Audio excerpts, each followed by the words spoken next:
Hello. Can I move this around? I got some feedback here. Is that a standard procedure, or should we worry about that? Or okay, cool. Good morning, guys.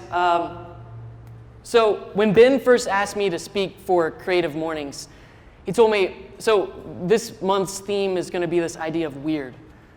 And my initial knee-jerk reaction to this was, wait a minute, why did I get picked to speak for the idea of weird? But you know, the more I thought about it, my initial reaction to the word weird itself fits in perfectly for my message for today. You see, when we think of the word weird, 99% of the time we have this preconceived negative connotation, right? Growing up, we're taught that being weird is something you should avoid at all costs, especially in those early years, you know, elementary, middle, high school. Nobody wanted to be weird, right? The goal when growing up in school is to fit in, and maybe one day you'll be popular. And to do that, you dress like this, act this certain way, have these kinds of friends, these kinds of interests. And you know, when we transition, we get older and we go into adulthood, those normal expectations for how we should live our life are still very much there. They just look a little bit different, right? You should go to this college, have this job, this kind of relationship, marriage, this many kids, make this kind of money. Why? Because if you do those things, you'll be happy. And society tells us exactly what kind of life we should be expected to live. We as a people are fundamentally taught that conformity equals success. The major fallacy with this, though, is that we are not all the same. Each and every person in this room right now is different.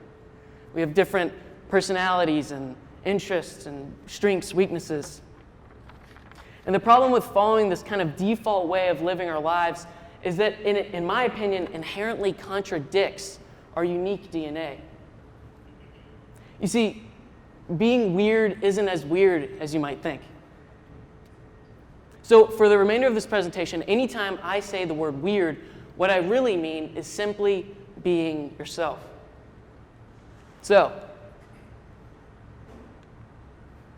being weird equals being yourself. I'm here today to tell you that by being weird and staying true to yourself, you can discover your passion, birth new ideas, and gain personal confidence that can move you closer to a successful and fulfilling career. So, thank you guys for coming out today. My name is Max Moore. I am a music video director, like Ben said, and I was born and raised in Louisville, Kentucky, and I still live in Louisville, Kentucky, but I direct music videos all over the country for bands in the alternative music genre mostly, that being punk, hardcore, indie, rock, metal, anything in that general alternative realm. But I thought rather than sit up here and jabber on about what work I do, it might be helpful to instead just show a short little highlight reel of some of my work. So we'll start with that.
Weird stuff, right?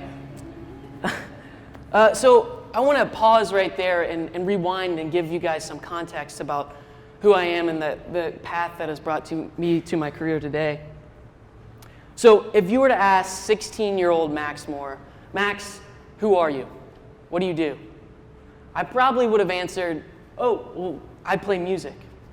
You see, music defined my adolescence. Growing up, my friends and I, we were always in several different bands. We would play music together and listen to music, go to shows, and tour the country. And music really grounded us and gave us a purpose in our young adolescent lives.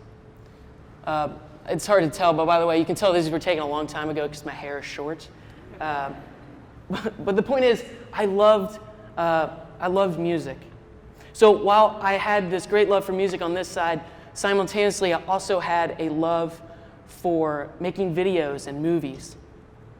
Even before I learned how to play an instrument, I would always grab my dad's VHS camera and make videos with my brothers. In fact, in middle school, my brother James and I painstakingly, shot by shot, recreated the first 20 minutes of The Lord of the Rings. To this day, some of this footage is the ultimate blackmail you could have on me or my brother. So thank God that's not online. But I loved music and I loved movies. So years later, when I was 20 years old, I decided I was going to transfer to Western Kentucky University to attend a brand new film program that was started.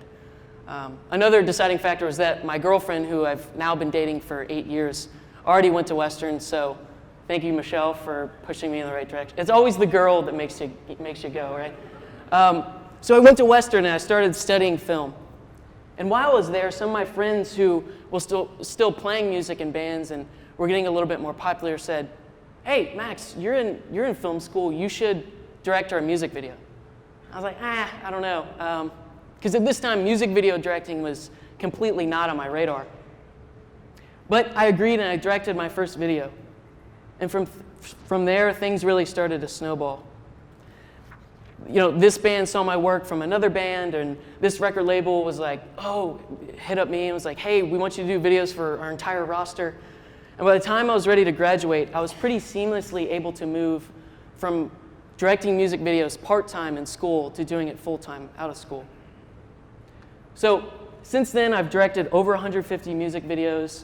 Like Ben said, had my work premiered on NPR, MTV, VH1, Vice, and others. And I've collectively totaled over 30 million views online and signed with one of the top director representation agencies based out of Los Angeles, California. So what's the point of me up here today telling you all this? The point is this. There's one thing that stayed the same from my time playing music to directing music videos, and that was my DIY, do-it-yourself punk mentality. So when you guys hear the word punk, what comes to mind? I mean, some of you might know nothing about punk, or if you do, maybe you just kind of know the commercial, mainstream notions of punk. You know, maybe you think of, the commercial punk band Green Day, or a particular style of dress or hairstyle, mohawks. Maybe you think of the successful pop punk band Blink-182. And while yes, some of these things have a place within punk, particularly the commercial aspect of it, what I'm talking about has nothing to do with any of this, or really even music in general. What I'm talking about has to do with a way of thinking. You see, punk ideology is about seeing the world through a different lens. It's about challenging the status quo and challenging authority and subverting the mainstream. Ian MacKaye, singer of the influential punk bands Minor Threat and Fugazi, says this: "Punk is a term that is ever-changing. That means the free space where new ideas can be presented and where profit does not dictate the art created." So for a young person like myself, growing up in this environment was really empowering. So you wanted to book a show. You're a young kid, all right, you ask some bands to play, you draw up a flyer, you go to Kinko's, you make some copies, You wheat paste them around town, can't find a venue? No worries. You clear out the stuff in your basement and you have the show down there. You want to sell t-shirts at your show? All right, you hand draw up your design, get yourself a silk screen, burn the image into the screen, physically print the shirt yourself, and sell them at your show. You want to make a record? Same thing. You do it yourself. You find the means to make it happen. And that was the mentality. So growing up surrounded constantly by this DIY spirit, punk ultimately taught me the value in being myself and being weird. So now that you guys have some context about who I am and my perspective, what does this mean for you guys? How can being weird help us? Well, first, being weird can help you discover your passion. Like I was saying earlier, no two people are alike, obviously, so there should be no standard for which we compare who has what figured out when, right? Some people are born, immediately knowing what their passion is, and other people search their entire lives for it. That's totally okay because life is not a race. But if you find yourself constantly looking around, unsatisfied with what you're pursuing, I encourage you to stop, quiet your mind, and think about what does make you excited. What are you good at? What do you love doing? And when you find that thing, run towards it as fast as possible.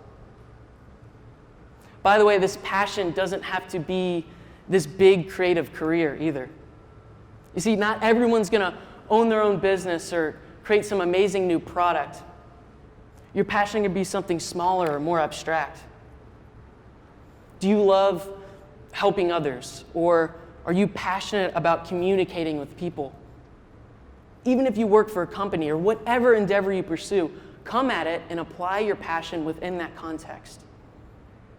Whether it be this big, bold, creative startup or a more abstract personal quality, following your passion will make work feel less like work. And when you love what you do, this will move you closer to contentment and thus closer to success. Another way being weird can help us is that it can help us create new ideas. So I was on the phone with my my agent the other day, and she said, Max, the directors in the industry that are booking the biggest videos with the biggest major label artists are those directors that are constantly coming up with the one-of-a-kind, far left of center concepts. And I think, that's any business, right? Everybody wants to have the best new idea. But the problem is that's very much easier said than done. I'm very accustomed to the struggles of constantly coming up with new ideas. On a weekly basis, if not more, I put together music video treatments that contain my pitch to the label and to the band about what music video I want to make. Sometimes this can be emotionally and mentally exhausting because you can't force creativity or force a good idea into your head. Now, I'm not up here trying to say, hey, guys, follow these ABC steps and boom, you'll have a new idea. That's not a thing, and that doesn't work like that. But what I can do is encourage you to find a process and environment you can set up to best allow new ideas to grow. I'll give you an example. So when I'm having trouble coming up with a music video concept, one of my favorite things to do is to put the song on repeat and take a walk through Cherokee Park. And getting away from the constant barrage of autoplay Facebook videos, everybody's Instagram and Twitter feed, I go to this specific tree in the park that kind of overlooks things, and it's secluded away from people, and it's really just a place for me to be with myself and my own thoughts. Now, I want to be honest, it doesn't always work, right? But more times than not, if I take the time to set up this environment, go through this process, by the time I get back home, I usually have a kernel of an idea that I can run with. What if you say, well, hey, for new ideas, what about inspiration from other people? Is that cool? Is that a good thing? Of course, you got to find inspiration. But I warn you guys, don't get sucked into simply copying someone else's idea. or following the trends of the year. Especially with the role of social media these days, it's very easy to get sucked in and seeing what everybody else is creating, putting out, and tweeting, and all this other nonsense. Again, I encourage you to stop, seek your passion, and set up an environment where your own weird ideas can be fostered. Because it's in these truthful ideas, while surrounded by your passion, that will lead you closer to contentment and thus closer to success. Thirdly, being weird can help us gain personal confidence. So, in today's day and age, instant gratification is this idea that is so deeply rooted in our daily lives that we don't even notice it anymore. We want to lose weight instantly, have our food made faster, our coffee brewed quicker, internet speed even faster than that. And everybody is guilty of this. I personally freak out when my email app doesn't load in like 5 seconds. But unlike a lot of other things in life, gaining confidence does not happen overnight. And beyond that, gaining confidence is not based on a singular event. I think we tend to measure success by singular events that we can visually see, right? I can see that you lost a lot of weight. I can see that you traveled the world. But what about those smaller, insignificant parts of our daily lives that we don't necessarily see? The parts of our lives that don't warrant an Instagram picture with hundreds of likes.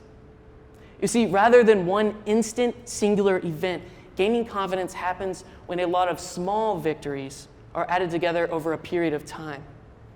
And this all starts by being weird. By being yourself, you will find your passion.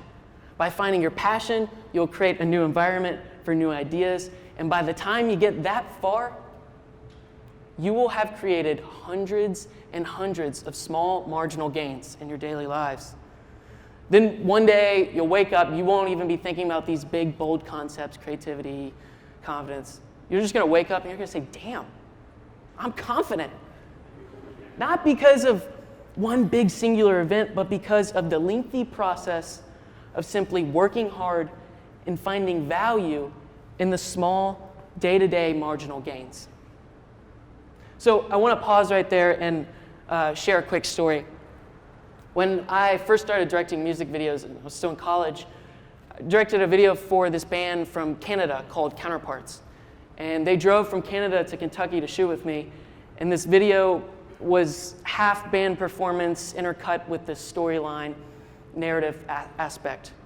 So for better or for worse, the narrative that I wrote that kind of metaphorically represented the struggles within these lyrics was this guy walks into an open field, digs his own grave, falls into it, and dies. Here's a screenshot. You can't really see much, but you get the gist. And I realize it's a little morbid, but hang with me here. So at this early stage, I was doing things as cheaply and as DIY as possible. So I called up my uncle on the phone, and he has some land in Henry County. I was like, hey, this is what we're trying to do. We need to shoot this part of the scene. Is it cool if we come out and film on your property? He was like, yeah, sure, no problem. So myself and my crew and actor, we drive out to Henry County, go way back in my uncle's land, jump this little fence, and find this perfect spot to shoot this scene at. It's flat, has these trees on either side, it's very cinematic. I was like, this is awesome, great, let's do it. So we dug the hole, shot the scene, filled it back up, and everything was great. Like, the band loved the video, record label was really happy, tons of views online, boom, great story. Well, 2 weeks later, I get a call from my uncle, and he says, Max, I'm on the phone right now with a Kentucky State homicide detective, and he would like to have a word with you. I'm like, oh, crap. So I get on the phone with him. This detective proceeds to tell me that the gentleman who owns the lot next to my uncle's property was mowing his lot and came upon a shallow grave, so he called it in. So the detective then proceeds to tell me that every available state trooper in the area is over at the site right now. They have K-9 units, set up these big industrial work lights, and are waiting on the final permit to start meticulously digging for a dead body throughout the night. So I'm freaking out. I'm like, look, I didn't know it was on his land. That was us. It was just for a video, I promise, and all this stuff. See, the issue was that the canine units were smelling somebody in the grave because my actor was laying in it for like a couple hours and sweating. No joke. At one point in the conversation, this detective says, "Did you kill someone and put them in the ground?" And I'm like, no. And I'm freaking out. And long story short, I end up sending the guy the video, and everything turns out okay. The guy thought I was a complete idiot. He was like, "What are you doing?" But the moral of the story is this: be bold. Follow those crazy ideas, but do so legally and with logic. You see, being weird is not a pass to be deviant or reckless. What I should have done is made sure I knew whose land I was shooting on, got the right paperwork filled out, and produced the video in a responsible, professional manner. Again, follow your crazy ideas, but maintain good logic and intelligence. So as many of you may know or have seen this morning, I am actually an identical twin. And my twin brother, James, is actually here today. Thank you for coming. So for those who haven't seen us side by side, here's a picture of me and James on our 26th birthday this last June. Obviously, we look a lot alike. So growing up, in a lot of ways, we were treated as a single unit, one entity. We would get the same birthday presents, same clothes, had a lot of the same friends. Actually, in high school, some people didn't even call me Max, they would just call me Twin, which is kind of sad. Obviously, we look a lot alike, but me and James are very different people. We have different interests and personalities, careers, and that's seriously so awesome. But beyond all of my experiences traveling, playing music, directing videos, starting my own company, the ups and downs, everything else in my life, being an identical twin, without a doubt, most clearly taught me the importance of individuality. You see, if you guys right now feel like you have all the odds stacked against you, you have all this pressure to live this specific life, even if somebody physically looks like you, remember, you are weird. You are different. Embrace that. Because by being weird and staying true to yourself, you can discover your passion, birth new ideas, and gain personal confidence that can move you closer to a fulfilling and successful career. Thank you, guys. So we're going to do a couple of questions with Max real quick. And so I'll go ahead and kick it off. Thanks for talking. Throw me an easy one. Yeah, I'll throw you an easy one. So, obviously you came to this path of becoming a music director. What were some of those key milestones as you were like building confidence, coming up with new ideas that were like set you on the path to where you're at now? Sure. I think could you guys hear the question? It was, what are some key milestones of like getting to where I'm at now, basically, more or less. Yeah. One of the key things was, when my parents are very successful. My mother's a lawyer, my dad's a CPA, and they really put into my head this work ethic. But when I decided I'm gonna go like direct music videos, is that something like, especially in Kentucky, it's not just about my parents, it's everyone. Is that a viable thing? Are you an idiot? And I think one of the biggest, if not the biggest moment for me was saying, and maybe that comes back to playing punk music and being like, whatever,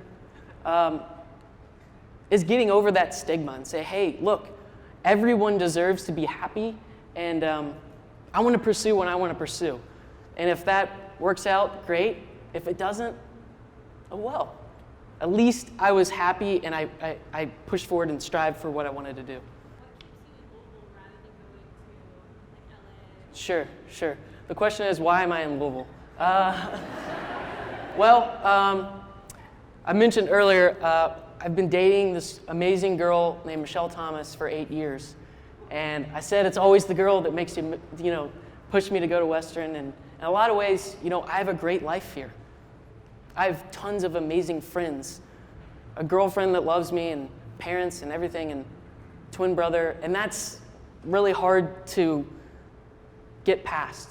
And I'm not saying I'm always going to live here or whatever, but I think it goes back to my point. It's like, everybody's like, hey, why aren't you in LA, man? Like when I go and fly and I shoot in LA, it was like, oh, so where you live? It's like, I'm from Kentucky. And they're like, what? But it's like, it goes back to my point. Do what you want to do. Like everybody else is moving to LA, and all right, whatever. If that means I'm going to be on a plane a lot, so be it. Like I'm doing what I want to do, and right now a city is only as good as the people you're with, right? And I love the people that are around me, and that's why I'm in Louisville. So you kind of helped redefine weird for us, being ourselves, and then you talked about still ultimately it leading us to a success. But I feel like maybe we all also have a little bit of a different perspective of what success means. So what would that mean? Sure. So the question is essentially, what is success, or how do you define it? For me, specifically when I started thinking about what I was going to say and everything, I thought down. I was like, what is success? And I touched on it briefly. Like we always think of like success as like this big, like if not maybe just one singular event, like just big events in general. Like I said, I travel the world. I'm very successful, and like I've done all these things, or I moved to this city. And, like those are big milestone events. But I was thinking about it, it's like that is not success. Like success is really, in my mind, contentment. When you find a place in your life where you're happy and you're content, you look around and be like, damn, this is great. I love life. That's success. It's not about this press release or this many views, just in terms of like, my industry. And a lot of directors, my friends that direct music videos, they're always, I worked with this band, and that's great. And you got to do that to have a career and make money in my industry. But my point is this: is that success is not a dollar sign or all these other things. It's seriously, in my opinion, and granted, take it or leave it, but from my experience, success is contentment. So. Yeah, right here. What's a book that you recommend or gift to people on a regular basis? A book? Yeah. Yeah, I mean, I guess, so I don't really have like a book or anything like that per se. For me, I was talking about it earlier, finding inspiration and things like that. I kind of gave that a bad rap in a lot of ways, just in my speech, hey, finding inspiration is good, but don't really do that. Don't steal people's ideas. But if it comes down to it, like, I think as a creator of art, you always have to be reading something or watching things. And for me, that's like, I watch a lot of music videos, obviously. So when I'm bored, or I mean, even when I'm just cracking a beer, sometimes my friends will just watch music videos. And it's kind of a relaxing time and to hang out, but also like to get inspired. And so rather than like me get up here and say, hey, you should read this book because like it's really good, think about what inspires you, whatever your passion is, and dive into that. Like punk is like this, on the surface, it's Blink-182 and Green Day. And you dive in, it's like this huge chasm. And that's with everything else, writing or art, music videos or movies. And so whatever your thing is, even if you haven't found it, try some stuff out. Look for inspiration. Go about back here in the back. How would you advise somebody who's having difficulty balancing following their passion with upholding the responsibilities that they have in their day-to-day life? Right.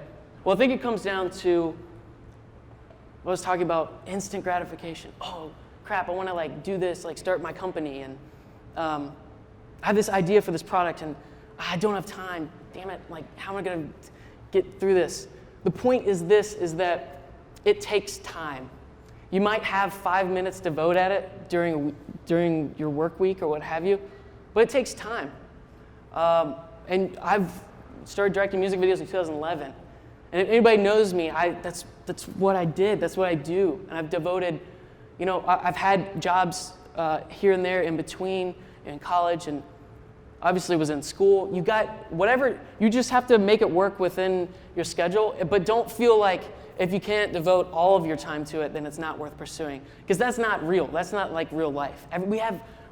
These days we're stretched over, or so, especially with the internet, we're stretched everywhere between so many different people. Just keep in mind, like, that 5 minutes is still worth it. It just takes time. So how do you deal with criticism in the media? Well, I don't know if you guys ever looked on YouTube, but it's a awful place. Like, no offense to anybody in the audience who's ever done this, but I've never known a single real human being that's ever commented on a video on YouTube. But there's like millions of people that do this. Like, I've literally never commented on a video. But so I have all these videos online, and it's just insane, some of the things these people say. So I think it's like, it goes back to my point about like punk, like, brush them off. Who cares? Do your thing. I don't read the comments, and specifically when you're making art or starting a company or whatever it is, if you're worried about what everybody else is thinking about it, not a great place to start. So like, follow what you think is cool, what you think is important and worth your time. If it is for you, that's enough. Don't worry about anybody else. I mean, I realize that's easier said than done, but I don't know. Yeah, thank you. So, favorite twin story? Iconic, James. This is my twin, James, back here. I don't know, they're all good. I mean, I think that's like such a cop-out answer. But we were never like those twins that like played pranks on anybody, anything like that. People already had a hard enough time to this day still telling us apart. So it was like, why give people more of a hard time telling me apart? That doesn't make sense. But no, being a twin is great. And I think I really value all my time with James. And probably the most defining moment with being a twin, and to really know me, you kind of have to know this. And I won't go too deep into it, it's a long story, but in 2008, James had a really crazy skateboarding accident. So my mother lived at the top of a hill, and we were driving away from lunch with my dad one day, and James was like, hey dude, like, you should let me out and I'll bomb this hill, I'll skate this hill, and you follow me behind. I was like, all right, whatever. So he goes down, flying down, and it gets to the bottom of the hill right where my mom lived, and just smacked his head on the pavement. Long story short, skull fractures, traumatic brain injury. Was in the hospital a long time. I mean, seriously, at one point they said, hey, yeah, we don't think he's gonna make it.